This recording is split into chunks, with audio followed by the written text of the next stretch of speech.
Now section E से case study का पहला क्वेश्चन देखिए।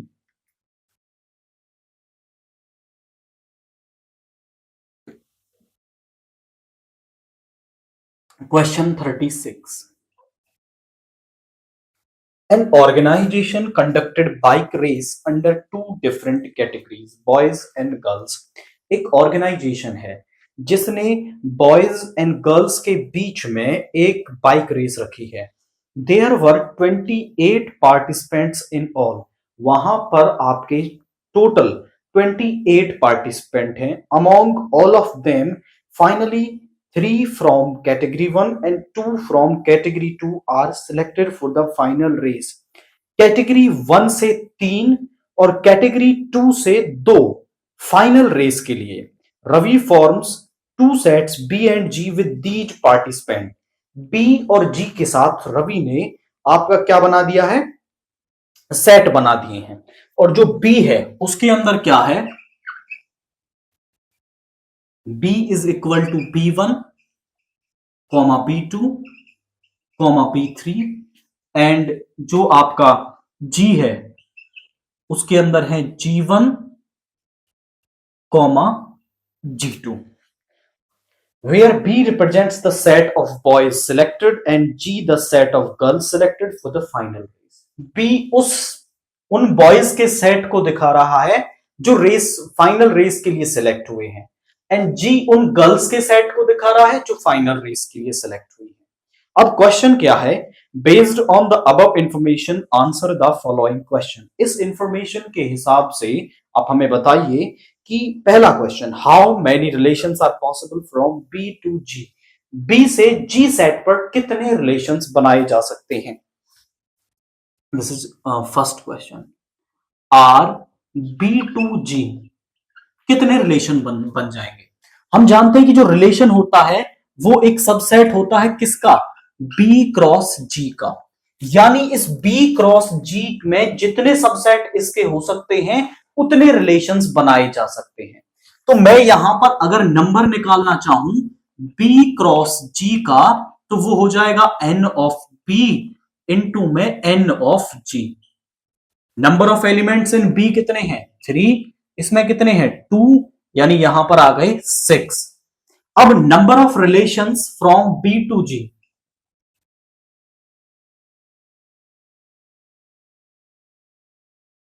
बी टू जी कितने बनाए जा सकते हैं, जितने इसके सबसेट बन सकते हैं, और इसके सबसेट बन सकते हैं 2 की पावर में। अब किसी भी सेट के कितने सबसेट बन सकते हैं, जितने उसमें एलिमेंट होते हैं। बी क्रॉस जी में 6 एलिमेंट हैं, इसके सबसेट बन सकते हैं 2 की पावर 6, और इतने ही रिलेशंस यहां बी टू जी बनाए जा सकते हैं। Second question, among all the possible relations from B to G how many functions can be from B to G. B to G से फंक्शंस कितने बनाए जा सकते हैं। अब यहां आप इसको समझें थोड़ा क्लियरली। यहां बी लिख देता हूं मैं और यहां पे लिख देता हूं जी। यहां देखिए B1, B2, B3, यहां पे देखिए G1 और यहां पे देखिए G2। जो B1 है वो इन दोनों से कितने तरीके से मिल सकता है, 2 तरीके से मिल सकता है। B2 भी इनसे 2 तरीके से मिल सकता है, और B3 भी मैं कह सकता हूं कि B1 can map with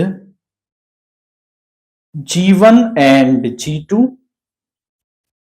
in 2 ways, 2 तरीके से। अब नंबर ऑफ फंक्शंस हम बताएं तो नंबर ऑफ फंक्शंस कितने हो जाएंगे जरा देखिए।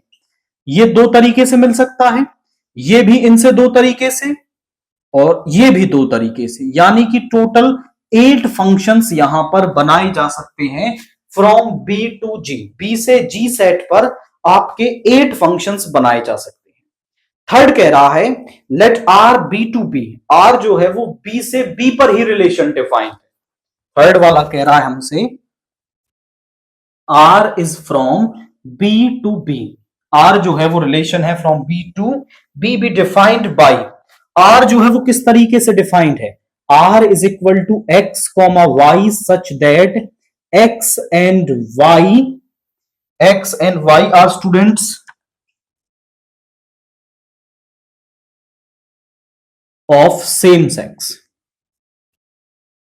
मतलब सेम सेक्स से मतलब है यहां पर कि दोनों बॉयज हैं या फिर दोनों गर्ल्स हैं, इस तरीके से। अगर वो दोनों बॉयज हैं तो भी इसमें आ जाएंगे और दोनों गर्ल्स हैं तो भी उसमें आ जाएंगे। तो हमें ये चेक करना है कि ये इक्विवेलेंस है या नहीं। अगर ये रिफ्लेक्सिव, सिमेट्रिक एंड ट्रांजिटिव तीनों हो जाता है तो हम ये कह देंगे कि जो हमारा आर है वो आपका क्या है, एक इक्विवेलेंस रिलेशन है। तो यहां सबसे पहले हम इसे फॉर रिफ्लेक्सिव चेक करते हैं कि क्या ये आपका रिफ्लेक्सिव है या नहीं है। रिफ्लेक्सिव के लिए हम क्या करते हैं कि let a belongs to B. अब कोई ए एलिमेंट है आपका बी से, तो हम कह सकते हैं कि A and A R student of same sex. अब देखिए, ए आप या लड़का ले लो तो भी दोनों एक जैसे हो जाएंगे और लड़की ले लो तो भी एक जैसे हो जाएंगे। मतलब आप कह सकते हो विच इंप्लाइज ए कोमा ए जो है वो कहां पे हो जाएगा, आर में for all a belongs to B. ये सिंबल होता है उन सभी ए के लिए ए कोमा ए टाइप का एलिमेंट आर में है, तो हम कह सकते हैं सो आर इज रिफ्लेक्सिव। ये तो हो गया कि जो आर है वो आपका रिफ्लेक्सिव है। फोर सिमेट्रिक चेक करते हैं। सिमेट्रिक कब होता है, जब x कोमा वाई आर में है तो उसका उल्टा भी वहां पे होना चाहिए।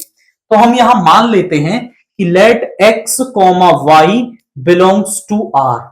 आप देखो कि x कोमा वाई के आर में होने का मतलब है x and y are student of same sex. तो हम यहां पे लिख सकते हैं which implies x and y are student of same sex.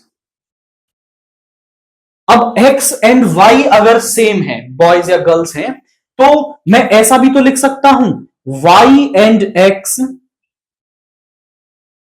Are student of same sex. तो अगर यहां देखिए इसका उल्टा हो रहा है तो मैं कह सकता हूं कि y comma x belongs to R.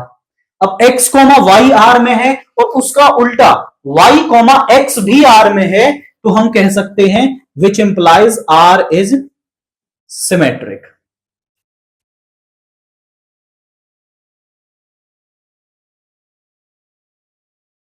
अब ध्यान से देखिए, फोर ट्रांजिटिव। ट्रांजिटिव कब होगा, हम मान लेंगे कि let x comma y R में है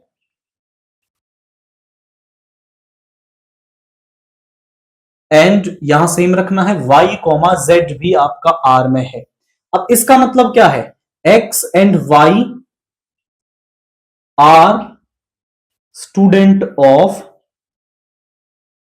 सेम सेक्स, मतलब दोनों लड़के या लड़की हैं। एंड इसका मतलब क्या है, y and z are student of same sex. आप ध्यान से देखिए, अब हम ऐसा मान लेते हैं कि x क्या है, लड़का है, x और y दोनों लड़के हैं, एक जैसे हैं, मतलब लड़के हैं। y और z दोनों लड़के हैं। आई रिपीट माई वर्ड्स कि x और y दोनों लड़के हैं, y और z दोनों लड़के हैं। तो क्या मैं ऐसा कह सकता हूं कि x and z are student of same sex. मतलब लड़के या लड़की, सेम सेक्स का मतलब है लड़के या लड़की, मैंने लड़के से आपको समझा दिया। तो हम कह सकते हैं which implies x comma z belongs to R. आप ध्यान से देखें, x कॉमा वाई आर में है, y कॉमा जेड आर में है एंड x कॉमा जेड भी आर में है। So R is transitive. R क्या है आपका, ट्रांजिटिव हो गया है। Hence R is an equivalence relation. तो जो आर है आपका वो एक इक्विवेलेंस रिलेशन हो गया है। तो अब इसके बाद इसका जो और वाला पार्ट है उसको हम देखते हैं, third.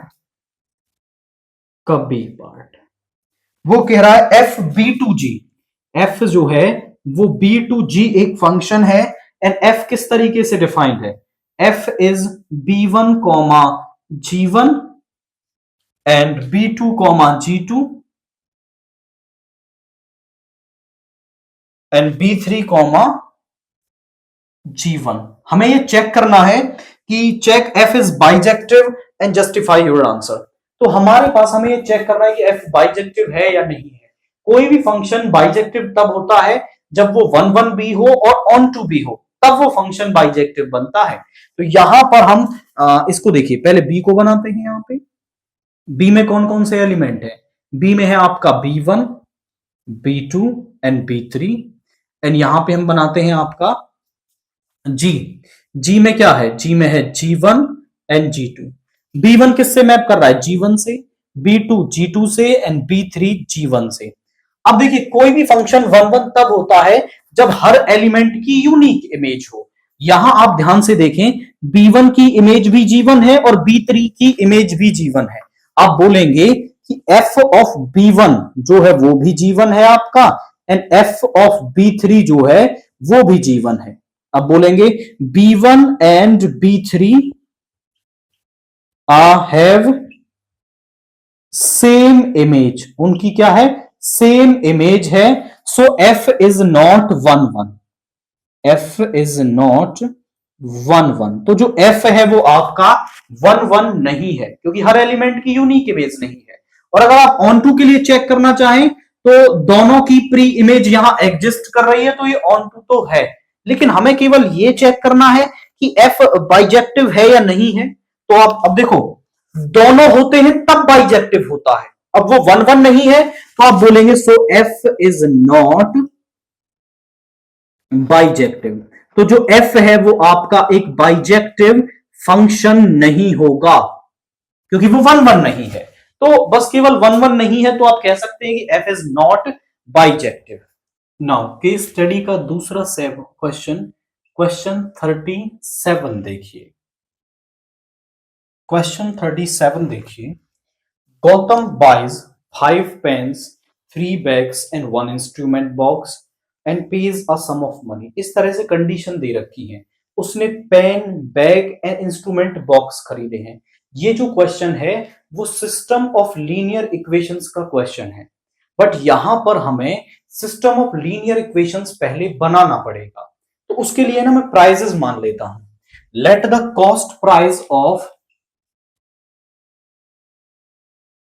CP of one pen, एक पेन का जो सीपी है वो एक्स रुपीज है, and CP of one pen and one bag, एक बैग का जो सीपी है वो वाई रुपीज है, एंड वन इंस्ट्रूमेंट बॉक्स उसका जेड रुपीज है। So according to given conditions, according to given conditions हमारे पास क्या हो जाएगा, जरा चेक करिए। पहली कंडीशन क्या है कि वो 5 पेन खरीदता है, तो एक का प्राइस एक्स है, 5 का कितना हो जाएगा 5x। वो 3 बैग खरीदता है, 3 का प्राइस हो जाएगा 3y, एंड एक इंस्ट्रूमेंट बॉक्स यानी जेड रुपीज, और तीनों को मिला करके वो पैसे कितने देता है, वो देता है 160 रुपए। तो पहली कंडीशन बन गई। फिर from the same shop Vikram buys 2 pen 1 bag and 3 instrument box and pays rupees 190। तो विक्रम जो है वो 2 पेन खरीदता है, 2 पेन का प्राइस हो गया 2x, एक बैग खरीदता है यानी y, एंड 3 इंस्ट्रूमेंट बॉक्स यानी 3z, और इज इक्वल टू 190। ये सेकंड हो गया। अंकुर जो है वो एक पेन खरीदता है यानी x, 2 बैग खरीदता है यानी 2y, एंड 4 इंस्ट्रूमेंट बॉक्स और 250 रुपीज पे करता है। तो जो गिवन कंडीशंस थी उस पर हमने सिस्टम ऑफ लीनियर इक्वेशंस बना लिया है। Based on the above information answer the following question. पहला, convert the following given situation into matrix equation of the form ax is equal to b। हमें ax is equal to b की form में इसे क्या करना है, convert करना है। पहला, above system of equations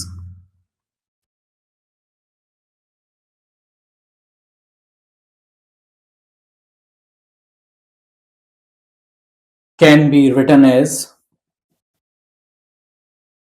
ax is equal to b।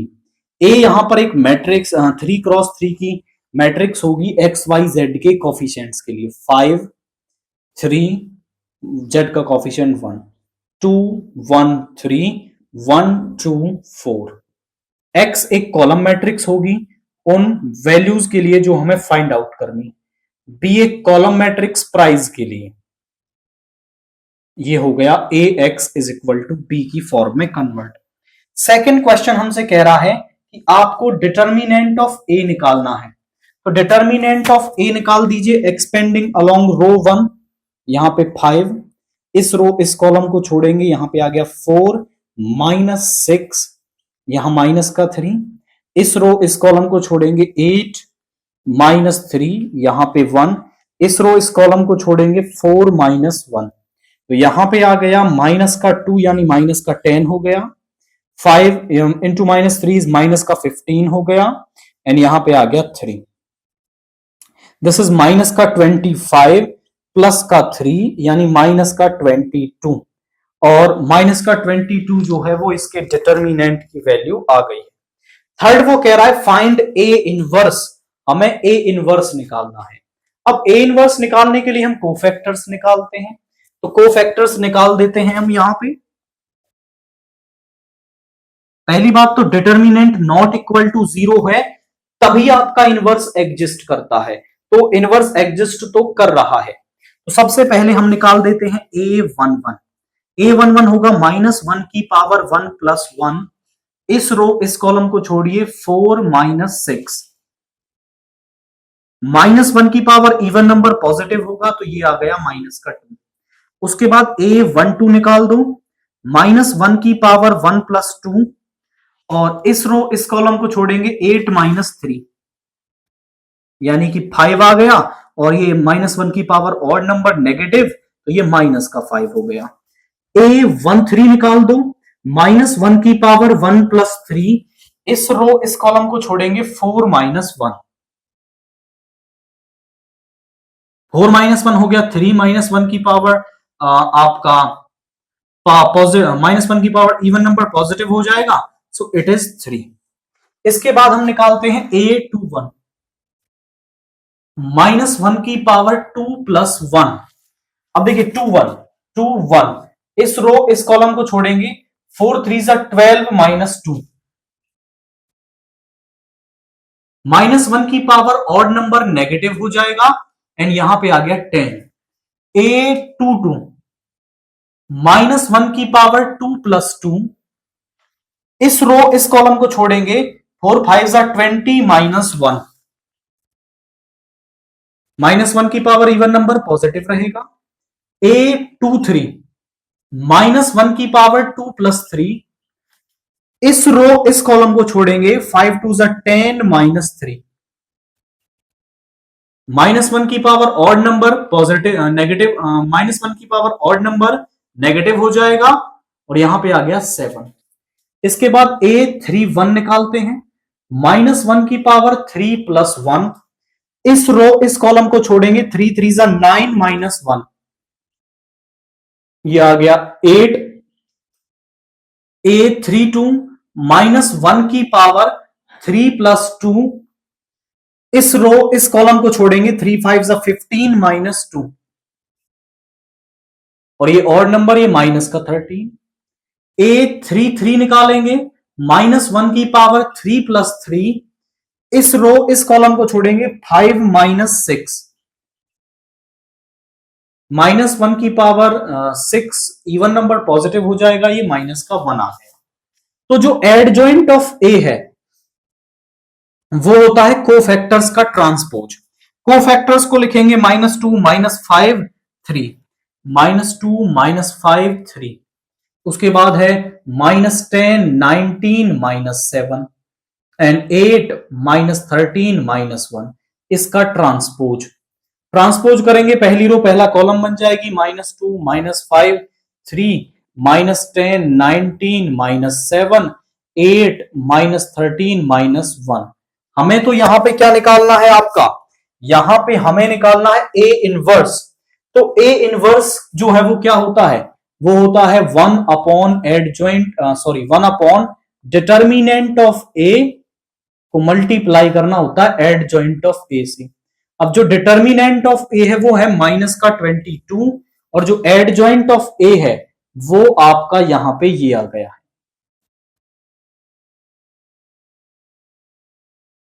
अब देखिए क्योंकि -22 से यहां पे डिवाइड नहीं किया जा सकता है तो आपका यहां पे ऐसे ही छोड़ना होगा इसे। अगर जो डिटर्मिनेंट है वो कुछ ऐसा होता जिससे हम डिवाइड कर देते तो अंदर ले जाते उसको, तो यहीं पे छोड़ देंगे, यही आपका आंसर होगा फॉर ए इनवर्स।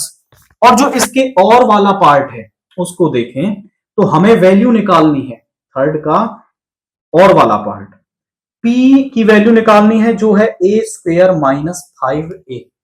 अब a स्क्वायर के लिए हमें पहले a की मल्टीप्लाई खुद से करनी होगी, तो पहले हम a² निकाल लेते हैं। a² होगा a इंटू में a क्या है हमारे पास, वो है 531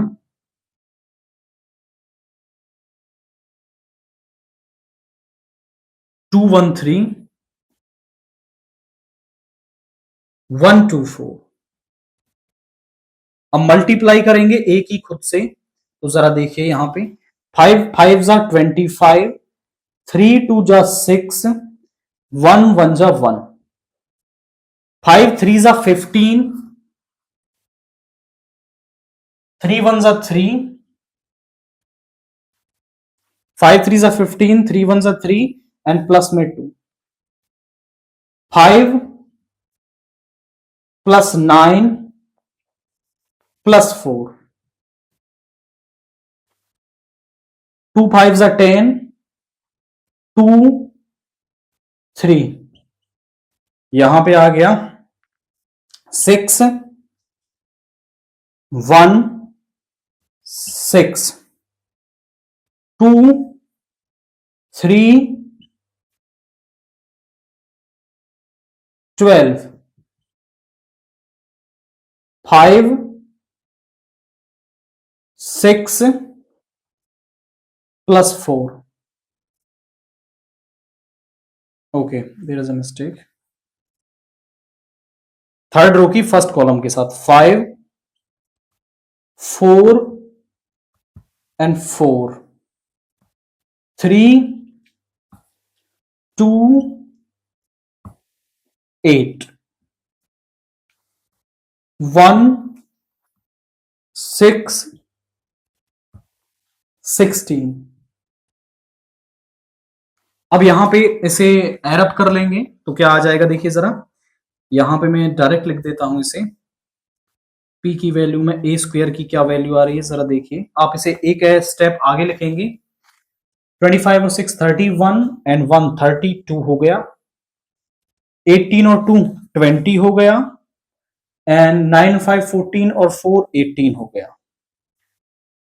ये 15 हो गया, 6 6 12 और 1 13 हो गया, 15 और 2 17 हो गया, 9 और 4 13 हो गया, 8 और 2 13 हो गया, 16 प्लस में 6 आपका हो गया 22 एंड 1 23 हो गया, माइनस में 5a, a की मल्टीप्लाई 5 से, 5 5 जा 25 15 5 10 5 15 5 10 एंड 20।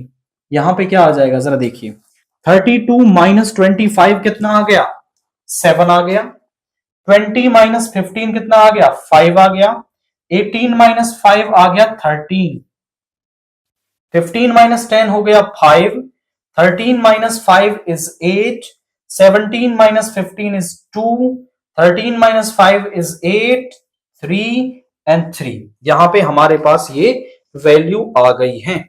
तो सिंपल था, हमें p की वैल्यू निकालनी थी a² -5a, तो पहले हमने a² को फाइंड आउट कर लिया, फिर 5a की वैल्यू निकाल दी और सब्ट्रैक्ट कर दिया है। अब इन दोनों में से ना एग्जाम में आपको कोई एक करना है, हमने दोनों करके बता दिए हैं। अब आपको जो इनमें से कन्वीनियंट लगता है उसे आप एग्जाम में कर सकते हैं।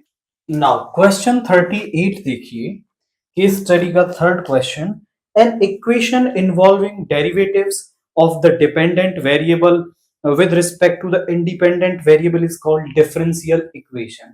Definition दे रखी है, a differential equation of the form dy by dx is equal to fxy, उसे हम homogeneous differential equation कहते हैं। कब? जब x के प्लेस पर लैम्डा x, y के प्लेस पर लैम्डा y और लैम्डा की सम पावर बाहर आ जाए और वापस से फंक्शन बन जाए तो उसे n डिग्री की होमोजीनियस डिफरेंशियल इक्वेशन हम कहते हैं। या फिर वो जो फंक्शन है वो y बाई एक्स की फॉर्म में बन जाए या फिर सम x बाई वाई की फॉर्म में बन जाए तो भी हम उसे होमोजीनियस डिफरेंशियल इक्वेशन कहते हैं। और उसको हम कैसे सॉल्व करते हैं? y के प्लेस पर vx रख करके और फिर वेरिएबल को सेपरेट करके हम उसका सोल्यूशन निकालते हैं। ये हमें दे रखा है।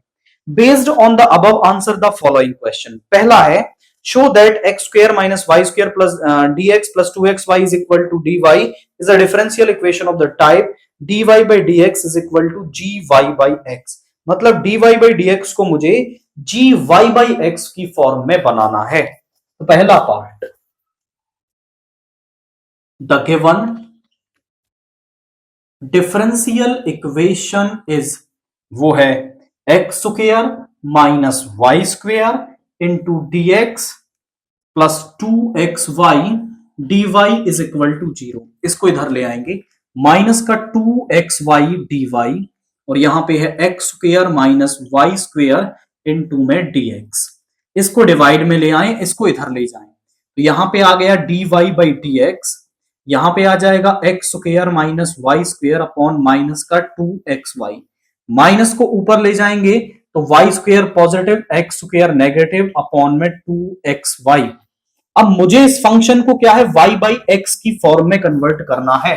तो मैं ऊपर से x स्क्वायर कॉमन ले लूं तो यहां आ जाएगा y स्क्वायर, यहां x स्क्वायर नहीं है तो डिवाइड में आ जाएगा। किसी भी टर्म को कॉमन लेने का मतलब है कि अंदर की हर टर्म को आप उस वैल्यू से डिवाइड कर रहे हैं।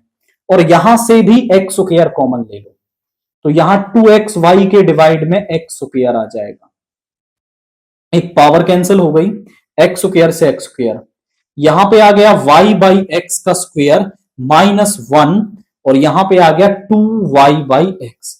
आप ध्यान से देखें तो जहां भी वेरिएबल है वो y बाई एक्स की फॉर्म में है, मतलब आप इसे लिख सकते हो dy by dx is equal to में gy by x, gy by x.